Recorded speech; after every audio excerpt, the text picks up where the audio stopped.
পার্বত্য বান্দরবন জেলার রোয়াংছড়ি উপজেলায় অবস্থিত একটি প্রাকৃতিক জলাধার, যা অনেকের কাছে ঘুমের স্বর্গরাজ্য নামেও পরিচিত। দুপাশে সুউচ্চ পাহাড়, মাঝখানে বয়ে যাওয়া গভীর চিরিপথ। অ্যাডভেঞ্চার প্রেমীদের কাছে এ যেন এক স্বপ্নের রাজ্য। ভ্রমণের এই পর্বে আজ আমরা যাচ্ছি সেই স্বপ্নের রাজ্য বা ঘুমের রাজ্য দেবতাখুম। দেখানোর চেষ্টা করব কতটা কম খরচে এই ট্যুরটি সম্পূর্ণ করা সম্ভব। পাশাপাশি থাকবে এই ভ্রমণের সম্পূর্ণ একটি গাইডলাইন।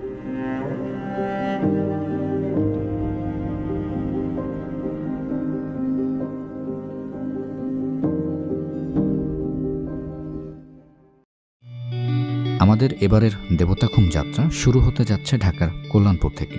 এ যাত্রায় আমরা যাচ্ছি সেন্ট মার্টিন পরিবহনের একটি নন এসি বাসে করে। প্রথমে একটি ট্রানজিট মিনি বাসে করে আমরা রওনা দিই মতিঝিল আরামবাগের উদ্দেশ্যে, কারণ সেখান থেকেই রাত 11:45